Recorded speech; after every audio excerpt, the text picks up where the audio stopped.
2025년 10월 30일 대한민국 부산 김해 공군기지. 하늘에는 무거운 긴장감이 감돌았습니다. 세계의 모든 시선이 이곳을 향했습니다. 미국과 중국, G2 두 거인의 정상이 마주 섰습니다. 이 만남은 2019년 이후 무려 6년 만에 첫 대면이었습니다.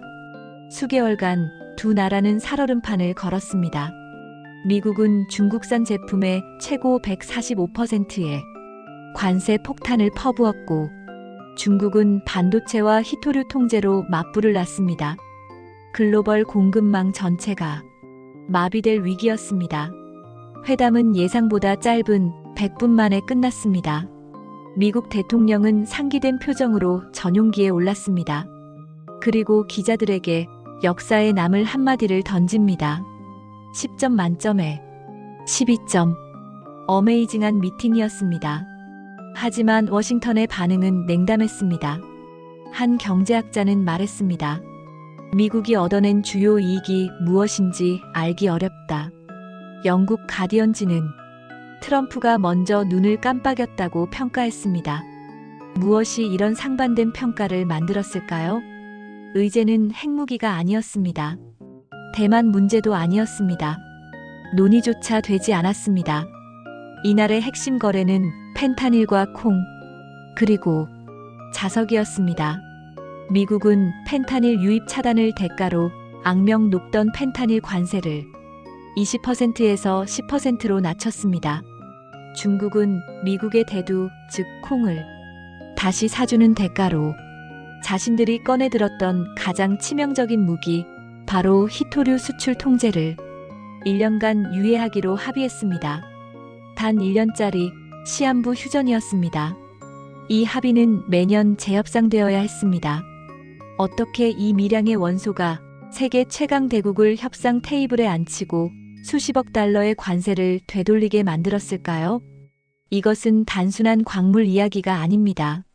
당신의 스마트폰, 당신의 자동차, 그리고 21세기 기술 패권의 가장 연약한 고리에 대한 이야기입니다.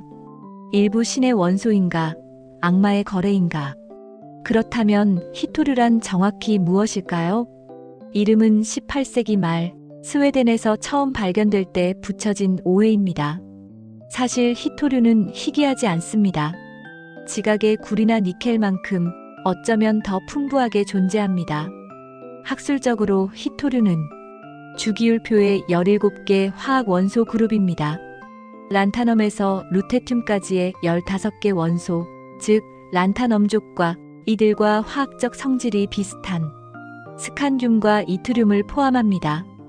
이들이 전략 자산이 된 이유는 이 원소들이 가진 독특한 물리적 특성 때문입니다. 그 비밀은 원자 구조 깊숙한 곳, 불리는 전자 궤도에 있습니다. 대부분의 금속은 가장 바깥쪽 전자가 서로 반응하며 성질이 결정됩니다. 하지만 희토류 원소는 다릅니다. 이들의 마법은 사이프라 불리는 안쪽 궤도의 전자들에서 나옵니다. 이 바깥쪽 전자 껍질에 의해 깊숙이 숨겨져 보호받습니다. 외부의 화학적, 물리적 방해로부터 거의 영향을 받지 않는 것입니다. 이 보호막이 두 가지 기적을 만듭니다. 첫 번째 기적은 빛, 즉 발광성입니다. F전자는 외부에서 에너지를 받으면 아주 좁고 선명하며 순수한 파장의 빛을 방출합니다.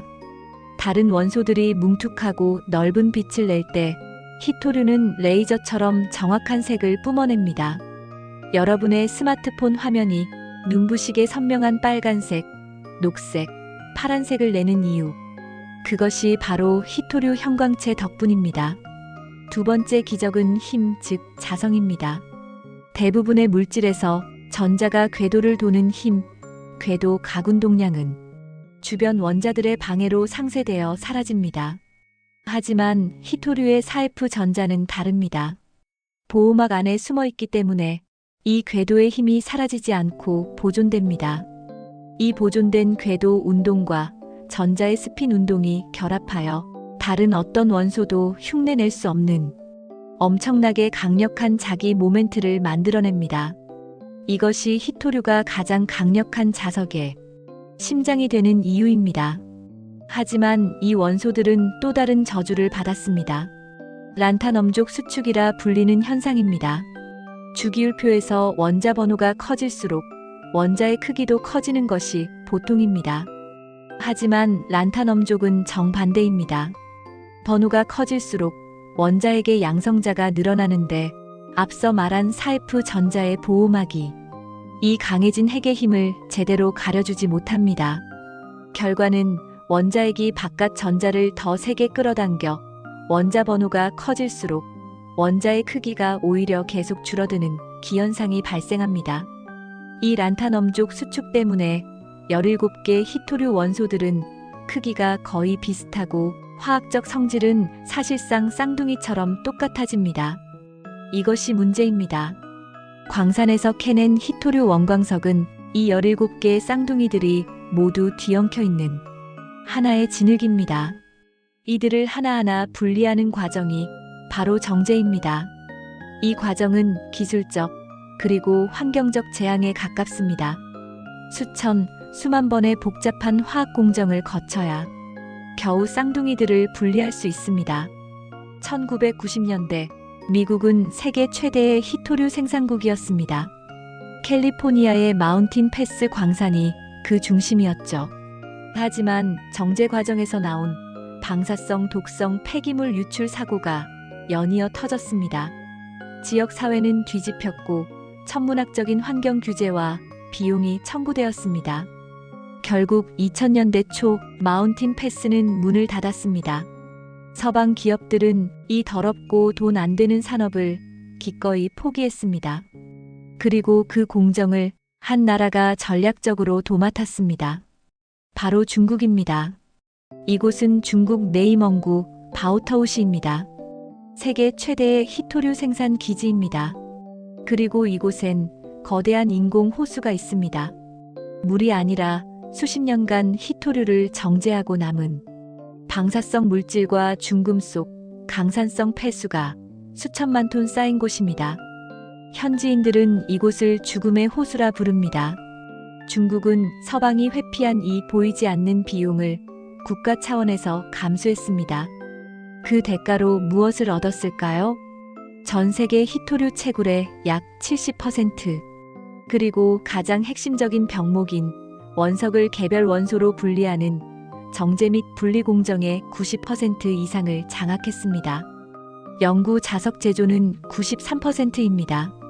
이것이 현실입니다.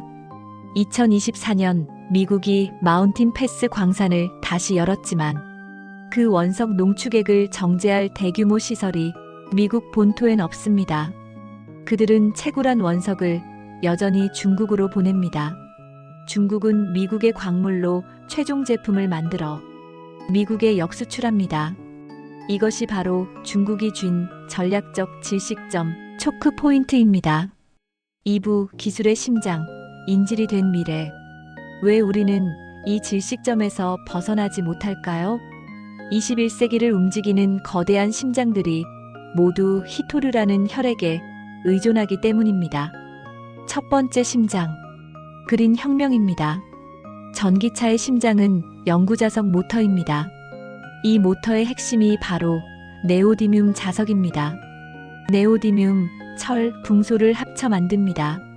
이것은 현존하는 가장 강력한 자석입니다. 기존 자석보다 훨씬 가벼운 무게로 훨씬 강력한 회전력, 즉 토크를 만들어냅니다. 더 높은 효율. 이것이 바로 전기차의 주행 거리를 결정적으로 늘려줍니다. 물론 대안은 있습니다. 사마륨 코발트 자석입니다.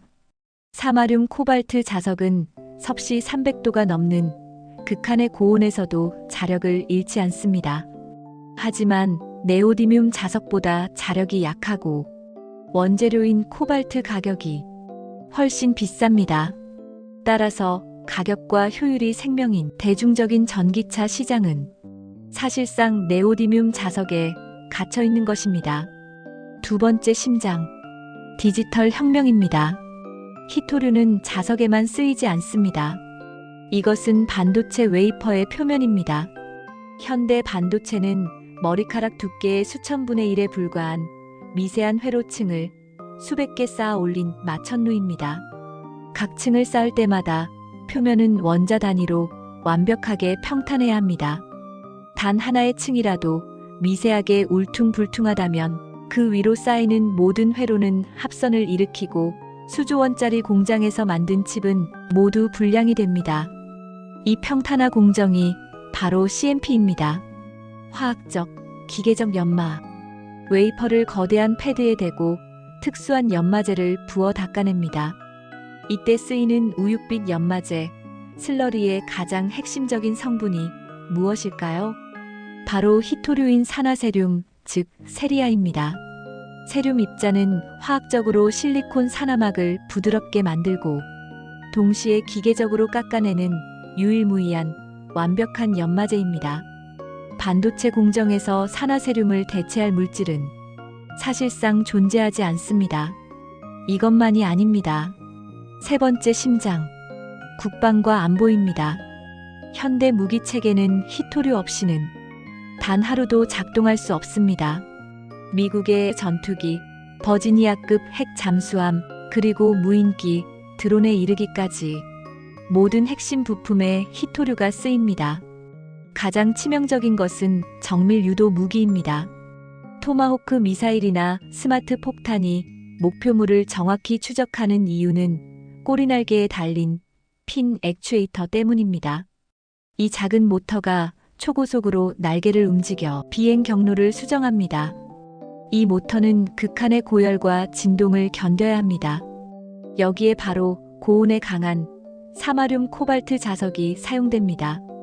이지스함의 스파이 레이더, 전투기의 A사 레이더가 강력한 전파를 쏘기 위해 필요한 진행파관에도 사마륨 코발트 자석이 들어갑니다. 네 번째 심장, AI와 퀀텀입니다. 우리는 AI 시대를 말하지만 AI는 공기 중에서 작동하지 않습니다. AI는 거대한 데이터 센터를 필요로 합니다. 이 데이터 센터는 전기를 먹는 괴물입니다. 엄청난 양의 데이터를 저장하기 위해 수백만 개의 하드디스크 드라이브, HDD가 필요합니다. 이 HDD에서 데이터를 읽고 쓰는 헤드를 나노미터 단위로 정밀하게 움직이는 부품이 바로 초소형 네오디뮴 자석입니다. 데이터 센터는 엄청난 열을 뿜어냅니다. 이 열을 식히기 위해 24시간 내내 거대한 액체 냉각 시스템이 돕니다. 이 냉각수 펌프를 가장 효율적이고 안정적으로 돌리는 것도 네오디뮴 자석 모터입니다. AI 인프라는 희토류 자석 없이는 유지될 수 없습니다. 미래의 기술, 양자 컴퓨터는 희토류에 더욱 깊이 의존합니다. 양자 컴퓨터의 핵심인 큐비트는 외부의 아주 작은 소음에도 정보가 깨져버립니다. 그런데 과학자들은 희토류 원소의 그 보호막 속 F전자가 외부의 방해를 받지 않는 완벽하게 조용한 양자 상태를 만들어낸다는 것을 발견했습니다. 어뷸은 그 자체로 통신 대역에서 작동하는 훌륭한 고체 큐비트 후보입니다. 이터뷴, 유로뷴은 양자 정보를 저장하는 양자 메모리로 각광받고 있습니다. 심지어 양자 컴퓨터를 작동시키는 절대 영도에 가까운 극저온을 만드는 자기 냉각 시스템에도 가돌리늄 같은 희토류가 사용됩니다. 이제 그림이 완성됩니다. 중국이 희토류 공급을 잠그면 전 세계 전기차 공장이 멈춥니다. 삼성전자, TSMC, 인텔의 반도체 팹이 멈춥니다. 로키드 마틴의 미사일 생산 라인이 멈춥니다. 구글과 아마존의 AI 데이터 센터가 증설을 멈춥니다. 미래의 양자 컴퓨터 개발도 멈춥니다. 이것이 부산 빅딜에서 미국이 자존심을 굽히고 관세를 낮추면서까지 희토류 수출 통제 유예를 얻어내야 했던 단 하나의 진짜 이유입니다. 3부 반격의 서막, 필사적인 동맹. 중국은 2025년 10월 실제로 이 무기를 꺼냈습니다. 단순한 위협이 아니었습니다. 피부로 죽음을 느낀 서방은 필사적으로 움직였습니다. 이것은 단순한 경제 논리가 아닌 생존의 문제이기 때문입니다. 첫 번째 대응은 동맹의 결성입니다.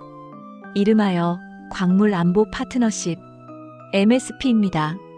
미국이 주도하고 한국, 일본, 독일, 프랑스, 영국, 호주, 캐나다, 인도, 그리고 유럽연합 등 14개국과 EU가 뭉쳤습니다. 목표는 명확합니다. 중국을 제외한 신뢰할 수 있는 핵심 광물 공급망을 처음부터 다시 구축하는 것입니다. 단순한 선언이 아닙니다. 이것은 거대한 투자 동맹입니다. 아르헨티나, 카자흐스탄, 콩고 등 자원 부국들의 전략 프로젝트를 발굴하고 MSP 회원국들이 정부 보증과 민간 자본을 공동으로 투자합니다. 광산 채굴부터 정제, 재활용까지 전주기에 걸쳐 투자합니다. 이들의 핵심 가치는 ESG입니다. 환경, 사회, 투명한 지배구조입니다. 즉, 중국의 죽음의 호수 방식이 아닌 높은 환경 및 사회적 기준을 준수하는 깨끗한 공급망을 만들겠다는 문명적 선언입니다. 두 번째 대응은 유럽의 자립 선언입니다. 이것은 핵심 원자재법 CRMA입니다. 유럽의 현실은 처참합니다. 히토류 98%, 리튬 97%, 마그네슘 93%를 오직 중국 한 나라에 의존하고 있습니다. 이것은 종속입니다. 그래서 EU는 법을 만들었습니다. 2030년까지 4가지 강력한 목표를 설정했습니다. 첫째, 영내 채굴 비율 10%. 둘째, 영내 가공 및 정제 비율 40%. 셋째, 영내 재활용 비율 15%. 그리고 마지막 넷째, 어떤 한 나라, 즉 중국으로부터의 전략 원자재 수입 의존도를 65% 미만으로 강제로 낮춰야 합니다. 이 법안의 핵심은 40% 영내 가공 목표입니다. 중국의 90% 정제 독점을 정면으로 깨부수겠다는 유럽의 선전포고입니다. 사부, 골든타임, 룰을 바꾸는 기술들. 하지만 MSP와 CRMA는 최소 5년에서 10년이 걸리는 거대한 계획입니다. 당장 부산 빅딜이 벌어준 시간은 단 1년입니다. 이 휴전은 매년 재협상되어야 합니다. 2026년 중국은 이 무기를 다시 꺼낼 수 있습니다. 이 1년의 골든타임 동안 세계는 3가지 생존 기술에 사활을 걸고 있습니다. 이것은 중국의 공급망을 대체하는 것이 아니라 히토류 자체의 룰을 바꾸는 싸움입니다. 첫 번째 기술, 덜 쓰는 기술입니다. 이름하여 입계 확산, GBD 공법입니다. 고성능 네오디뮴 자석이 전기차 모터의 뜨거운 열을 버티려면 아주 희귀하고 값비싼 중위 토류를 섞어야 합니다. 바로 디스프로슘이나 터뷴입니다. 이것이 중국 독점의 핵심 중 하나입니다. 기존 방식은 자석을 만들 때부터 이 비싼 중위 토류를 쇳물 전체에 섞었습니다. 낭비가 심했습니다. 입계 확산 기술은 이 패러다임을 바꿨습니다. 일단 중위 토류 없이 네오디뮴 자석을 먼저 만듭니다. 그 다음 자석의 표면에만 디스프로슘이나 터뷴을 얇게 코팅합니다. 그리고 진공 상태에서 고온의 열 처리를 가합니다. 그러면 이 중위 토류 원소들이 자석 알갱이 내부로 들어가지 않고 오직 알갱이와 알갱이 사이의 경계, 즉 입계를 따라서만 스며듭니다. 마치 자석 알갱이 하나하나를 감싸는 고성능 방화복을 얇게 입히는 겁니다. 그 결과 중위 토류 사용량은 60에서 70% 획기적으로 줄이면서 고온 저항성, 즉 보자력은 기존 방식보다 훨씬 더 강력하게 극대화합니다. 더 적게 쓰고 더 강해지는 가성비의 혁신입니다. 두 번째 기술, 다시 쓰는 기술입니다. 유럽 CRMA의 재활용 15% 목표. 우리는 매년 수억 대의 스마트폰과 컴퓨터를 버립니다. 이 전자 폐기물 더미는 사실 도시 광산입니다. 문제는 이 폐기물 더미에서 어떻게 히토류만 콕 집어 골라내느냐는 것입니다. 기존 방식은 또다시 독성 화학물질과 강한 산성 용액을 사용해야 했습니다. 그런데 과학자들이 자연에서 놀라운 해답을 발견했습니다. 바로 람모듈린이라는 단백질입니다. 이것은 특정 박테리아가 만들어내는 자연 발생 단백질입니다. 이 단백질은 거의 마법에 가까운 초능력을 가졌습니다. 폐기물을 녹인 용액 속에는 수십 가지의 금속 이온이 뒤섞여 있습니다. 철, 구리, 칼슘 같은 다른 모든 금속은 완벽하게 무시하고 오직 히토류 원소에만 자석처럼 강력하고 선택적으로 결합합니다. 다른 어떤 인공 화학 물질보다 수백만 배 더 강력한 결합력입니다. 독성 화학 물질 대신 이 전자 폐기물을 먹는 단백질을 이용해 도시 광산에서 자원을 친환경적으로 그리고 단 한 단계만에 추출하고 정제합니다. 2025년 11월 미국 에너지부는 이 혁신 기술의 상용화 파트너를 찾기 시작했습니다. 세 번째 기술, 완전히 벗어나는 기술입니다. GBD는 절약이고 람모듈린은 재활용입니다. 두 기술 모두 여전히 기존 히토류가 필요합니다. 중국의 거대한 정제 공정에서 완전히 자유로울 수 없습니다. 그래서 전 세계 과학계와 대한민국의 연구진들이 탈히토류, 즉 히토류 프리 소재에 사활을 걸고 있습니다.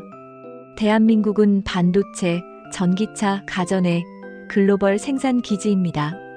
그만큼 중국의 자석 의존도에 가장 취약하게 노출되어 있습니다. 한국생산기술연구원 KITCH는 국가희소금속센터를 운영하며 히토류 재활용과 대체제 개발을 총괄하고 있습니다. 한국과학기술연구원 KIST 역시 마찬가지입니다. 이들의 연구는 크게 세 방향으로 진행됩니다. 첫 번째 후보는 망간 기반 자석입니다. 망간 알루미늄 자석과 망간 비스무트 자석입니다. 이들은 네오디뮴 자석만큼 강하지는 않지만 기존의 값싼 페라이트 자석보다는 월등히 강합니다. 이른바 중간 시장을 공략하는 갭필러 자석입니다. 특히 한국 연구진이 주목하는 망간 비스무트 자석은 놀라운 특성이 있습니다. 대부분의 자석은 온도가 올라가면 자력을 잃지만 망간 비스무트 자석은 반대로 온도가 올라갈수록 자력을 버티는 힘 보자력이 더 강해집니다. 전기차 모터처럼 뜨거운 환경에 가장 이상적인 대체제로 주목받는 이유입니다. 두 번째 후보는 테트라테나이트입니다. 이른바 운석 자석입니다. 철과 니켈이 합쳐진 이 물질은 네오디뮴 자석에 버금가는 힘을 냅니다. 문제는 자연 상태에서는 수백만 년에 걸쳐 운석에서만 만들어진다는 것입니다. 미국 노스이스턴 대학이 이 생성 시간을 단축하는 특허를 냈고 대한민국 키스트를 포함한 전 세계 연구진이 이 물질의 질소나 붕소를 첨가해 성능을 극대화하는 연구를 진행 중입니다. 마지막 세 번째 후보, 모든 판을 뒤엎을 진짜 게임 체인저입니다. 지라철, 즉 아이언 나이트라이드 자석입니다. 이론상으로만 존재했던 꿈의 물질, 화학식 알파 Fe16N2. 이 물질은 이론적으로 네오디뮴 자석보다도 더 강한 자력을 냅니다. 재료는 지구상에서 가장 풍부하고 값싼 철, 그리고 우리 대기의 78%를 차지하는 질소입니다. 수십 년간 과학자들은 이 물질을 만들어낼 수 없었습니다. 철과 질소의 원자 배열을 완벽하게 통제하는 것이 불가능했기 때문입니다. 미국 미네소타의 한 스타트업, 나이론 마그네틱스입니다. 이들은 이 만들기 불가능하다던 결정 구조를 대량 생산하는 데 성공했습니다. 2025년 9월 첫 번째 상용 생산 공장이 미네소타에서 착공에 들어갔습니다. 스텔란티스, 삼성 마그나 같은 글로벌 자동차 및 전자 기업들이 이미 이 탈히토류 자석의 샘플을 공급받아 테스트하고 있습니다. 이 기술은 히토류 의존성을 없앨 뿐만 아니라 기존 전기차 모터의 효율을 최대 20에서 30% 더 높일 잠재력을 가졌습니다. 더 가볍고 더 싸고 더 강력한 모터가 히토류 없이 가능해지는 것입니다. 부산 빅딜은 평화 조약이 아니었습니다. 그것은 새로운 전쟁의 시작을 알리는 소리 없는 총성이었습니다. 히토류 패권 전쟁은 이미 시작됐습니다.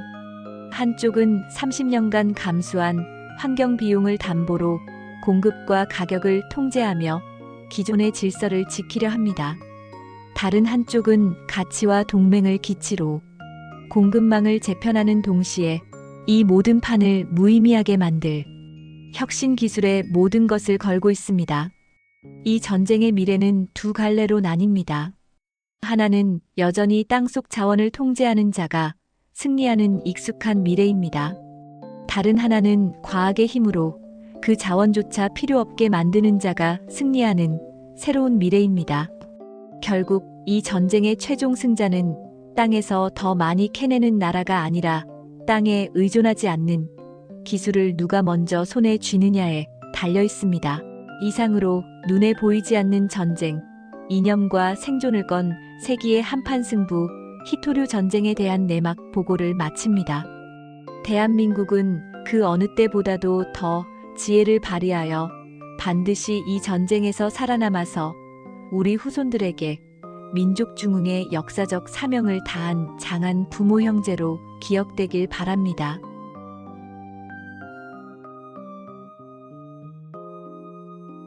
시청해주셔서 감사합니다.